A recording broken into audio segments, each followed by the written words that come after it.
Hey everybody, so let's talk about these sound clips that I've been providing recently. I've gotten a lot of messages, a lot of emails, a lot of private messages, comments left in these videos about, well, why aren't you doing it this way or this other way? And I'm just gonna be honest with you, anything that I've been asked so far, I've already thought of. And it's not because I think I'm smarter than everybody, it's because I am my own worst enemy.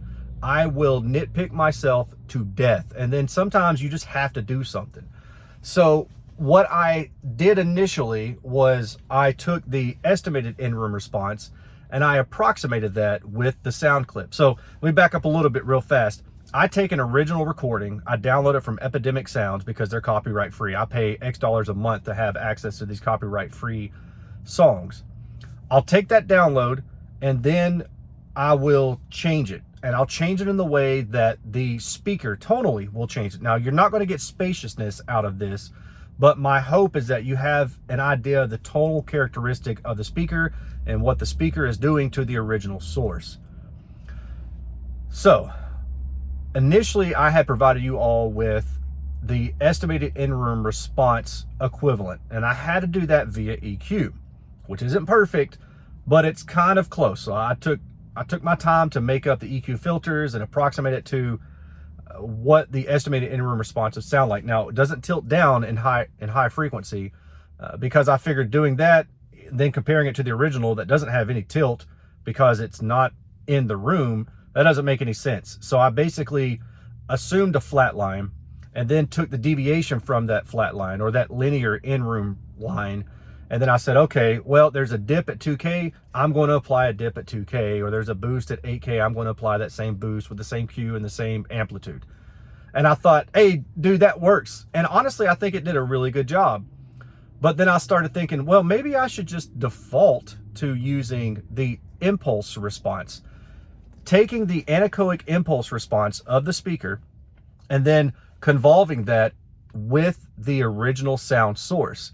And this is something that many pro studios will do. And matter of fact, if you are a musician, then you're already familiar with this process, because what many companies will do is they will take an original guitar or an amplifier, you know, that had their own signature sound.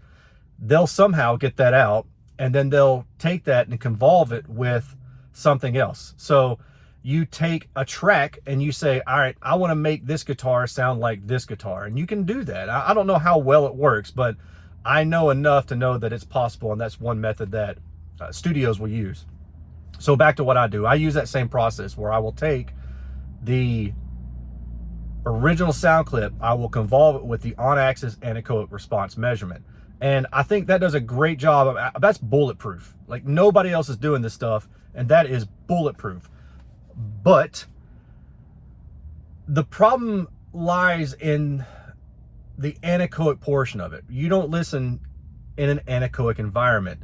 And there are a lot of speakers where their on-axis response very well mimics their off-axis response. So the estimated in-room response is kind of just a high-frequency tilt deviation of the on-axis response. But there are a lot of speakers, if you've been watching my reviews, you've seen this. There are a lot of speakers where they have crossover issues. Maybe they're crossing the mid-range way too high to that tweeter. So you've got a narrowing mid-range that's not sending a lot of reflections out to the sidewall at the higher frequencies. But when that tweeter comes in, that wall is getting lit up by the reflections from that tweeter, right? So that tweeter is radiating very broadly. And now at 90 degrees, that sidewall is catching a lot of high frequency from the tweeter, but not mid-high frequency from the midwoofer. And that disparity will typically cause you to have a bump in the lower treble. So that will sound forward or sibilant or bright or glaring or any of these other attributes that you can use in subjective terms to describe the in-room response. And I do that. I use those terms to kind of give you an idea of, hey, I heard this and this data shows this, and I kind of think that's why. But in order to provide you with the estimated in-room response anechoic, it's a lot of work. Just trust me when I say it's a lot of work. I can do it, but it's a lot of work. And I think that the best way to go about it for an approximation is to do what I've done before with that KEF LS50 video.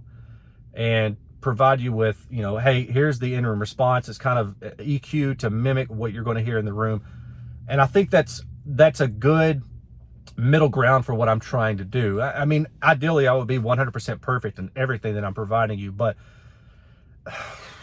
I just don't know how feasible it is. So, in regards to how I provide you the sound clips, at least in terms of response, I'm going to do it two different ways. One is I'm going to give you the anechoic on-axis response. That would be if you're listening to the speaker in the near field, like really close to the speaker where the interaction with the room doesn't really take effect, or you're listening in a room that has practically no sidewall reflections at all. Like the walls are so far away, or maybe there aren't any walls around. That actually kind of goes along with a lot of the demo rooms that you'll listen to speakers in at shows and things like that. Some of the rooms are just so large, there's no sidewall. So it's a totally different speaker when you put it into a room. And so leading with that, the second thing that I want to do is then take that impulse response,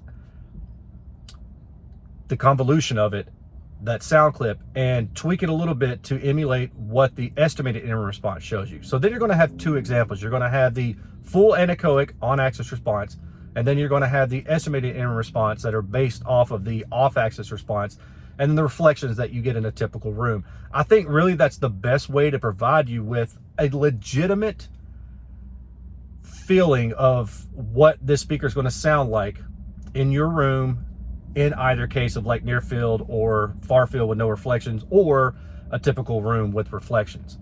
So that's one bucket, right? That's just how I'm going to compartmentalize providing you with these sound clips. But then the other aspect of it, and this is the one that's a little bit more tricky, and I ran into this with this recent Totem Kin 1 review. The music selection that I choose can be revealing of some issues, non-linearities in a speaker's response, more so than others. And if you have a speaker maybe that has an issue at, like, the high frequency just rolls off, like the Totem Kin 1, and then I use a sound clip that really doesn't have a lot of high frequency content, well, you're not going to notice a difference there. And that's my bad. That's on me. I should have thought of that crap before, but man, I'm just, sometimes you're doing the best you can. So what I want to do now is I want to implement maybe two different sound sources. What I'm going to try first is just pink noise, because pink noise is broadband. That's 20 to 20 kilohertz. It's the same intensity throughout. So if I feed you pink noise and then I provide you with a sample of the speaker in anechoic on axis, and then I provide you with the estimated in-room tonality shift, you're going to immediately notice that there's a difference. Now, you may not be able to tell, is that like a vocal, is that a lower vocal, upper vocal? Is that a drum, like a hi-hat, or is something like that? You may not be able to tell immediately, but my hope is that then with the supplemental data that I'm providing you in the reviews, it'll make more sense. I could also do both. I could provide you with the pink noise, and I could provide you with the track, a given track. And I've got a good one that I feel like is probably okay to use. The only reason I might not do both is just time. I mean, you're talking about 4 examples of sound. You've got on axis, estimated in room, and then you multiply that by pink noise and by a real recording of vocalists and instruments. And this is why I say this stuff ain't easy. Like, I appreciate everybody's feedback. I appreciate everyone who watches. I really and truly hope you learn from these things. And that's why I'm trying so hard to do what I'm doing here, and not just mailing it in, not just, saying, hey, here's the data, or hey, here's what I heard in my room. I'm really trying hard to make this stuff make sense for everybody. And in order to do that, it takes a lot of work. And work, I'm sitting at my computer, right? But it takes a lot of effort and time. And when I start compiling more time on top of more time to give you additional information, well, then that eats in to the review time. And then inevitably, I will have someone say, well, this review is too long, I'm not going to watch it. Or why did you not do this thing instead of this thing? And, I mentioned that it doesn't really get to me, but it's more the purpose of, I'm trying to do everything that I can. I hope that you all realize it, and I hope that you understand that if I leave something out, most likely, like 90% of the time, I've already thought of it, and I've already beaten myself up over it, and I've been conflicted over it, and I've decided, maybe I'm just not going to do that. I leave a lot of stuff on the editing floor. You should see, I may film a video for 30 minutes and make it 12 minutes long. I mean, there's a lot of stuff that I wind up cutting out because I tend to go on. I don't know, I don't want to say that I'm verbose, but I try to explain a lot of stuff that sometimes I'm like, well, maybe I don't need to explain that again. So anyway, I'm going to wrap this up and kind of recap what I'm saying. So going forward, at least for the time being, I'm going to do 2 different music samples, 3 really. I'm going to give you the original recording. I'm going to give you the convolution recording of the on-axis anechoic response, and then I'm going to give you the version with the estimated interim response to try to give you an idea of what the tonality differences are if you listen in the near field or a room that doesn't have any reflections. That's the on-axis anechoic, or if you listen in a typical room, that's going to be the estimated in-room. And then I'm going to mix that with pink noise, right? So the pink noise is going to be the original, and I might try to do another track. Now, I spent about 2 hours today writing up a MATLAB script to automate some of this for me so it can save me time in the editing end of things, but we'll see where I go with it. As always, I'm hoping that this stuff makes sense. I was just kind of shooting off from the top here, and I hope that the stuff that I'm doing is helpful to you.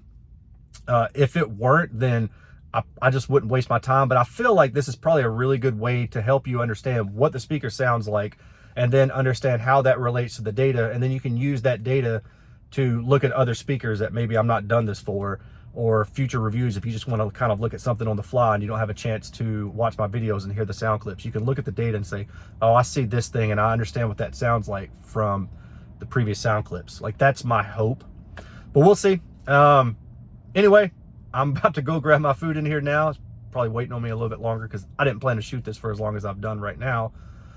And I hope you all have a good holiday. I will see y'all in the next video very, very soon. Take care. Peace.